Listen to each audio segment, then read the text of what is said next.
সালে।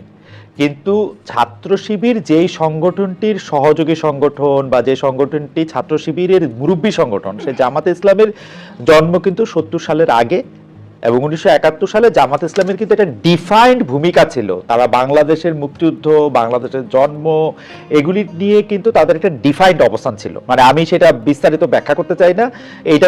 তো সেই ডিফাইন্ড অবস্থানটা থেকে তর্কটা আসে হচ্ছে এই জায়গায় যে জামাতে ইসলামী কি তার ওই ডিফাইন্ড অবস্থানটা থেকে ব্যক্তি বিশেষকে আমরা নানা সময় শুনেছি যে তারা বলেছেন যে না, এটা তাদের সিদ্ধান্ত ছিল, আমাদের তারপরে জন্ম হয়েছে, কিন্তু দল মনে করে কিনা এই প্রশ্নটার ফয়সালা এখন হওয়া জরুরি। এই কারণে, কারণ পরবর্তীকালে আওয়ামী লীগ যখন রাজনীতি করতে মানে নিয়মিত রাজনীতি করতে আসবে, তখন বারবারই এই উদাহরণটা সামনে আসবে। সেটা গণহত্যার সাথে, মানুষের সাথে, অবস্থানগত কারণে, সবার বিপক্ষে দাঁড়ানোর কারণে।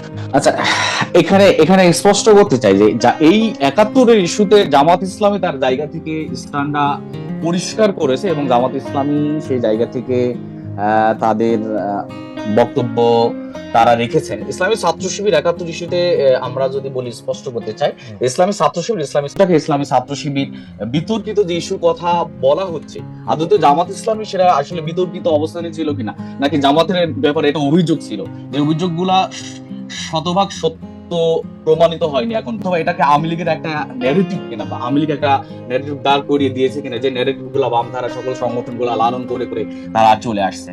কাজে আমি মনে করি যে এটা একটা ন্যারেটিভ, আওয়ামী লীগের সৃষ্ট ন্যারেটিভ, এবং সেই ন্যারেটিভকে দাঁড় করিয়ে দিচ্ছে সকল বামধারা সংগঠন গুলা, যে বামধারা গুলা একটা অংশ সবসময় আওয়ামী লীগের। জনাব মজিবুল ইসলাম, এইগুলি নিয়ে আসলে প্রশ্ন করলে প্রশ্ন করতেই হয়। মানে আপনি যেটাকে ন্যারেটিভ বলতেছেন, যে আপনি ১৯৭১ সালে জামাতের ভূমিকাটা আসলে ন্যারেটিভ বলতেছেন কেন? জামাত কি ১৯৭১ সালে আমি যেটা বললাম তার বাইরে ভূমিকা ছিল?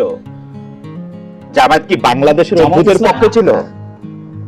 না, আপনি এটাকে ন্যারেটিভ বলে তো মুশকিল। আমাকেও যে তখন আওয়ামী লীগের চক খাইতে হয়, যেটা আমি আই ডোন্ট লাইক।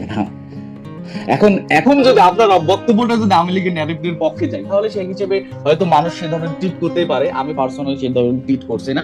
আমি আমার জায়গা থেকে স্পষ্ট করতে চাচ্ছি যে এটা আওয়ামী লীগের ন্যারেটিভটাকে যারা ধারণ করে এখন পর্যন্ত, এই যে অনৈক্যের বক্তব্য, আমার কথা যদি বলি, তাহলে আমরা বলতে পারি যে ইসলামী ছাত্র শিবির একটা লেজুর ভিত্তির কথা আশা বলা হয়েছে। ইসলামী ছাত্র শিবির লেজুর ভিত্তির বিরুদ্ধে অবস্থান গ্রহণ করেছে।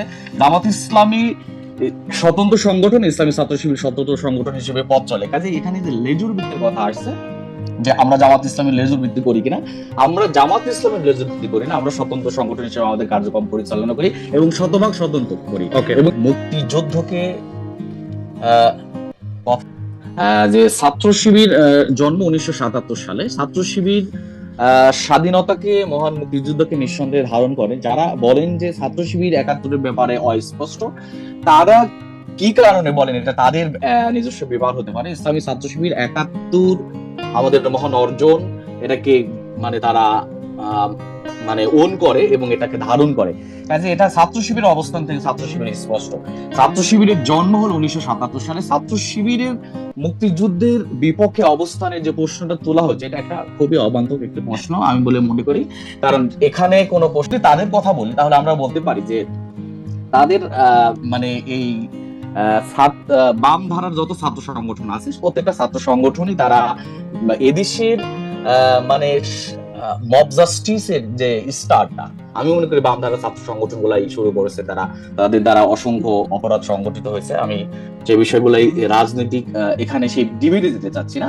আমি আমার জায়গা থেকে স্পষ্ট করতে চাই যে ছাত্র শিবির ৫ আগস্টের পরেও তারা তাদের প্রকাশ্যে কার্যক্রম আগে যেমন ছিল, এখন সেই কার্যক্রমকে অব্যাহত রেখে।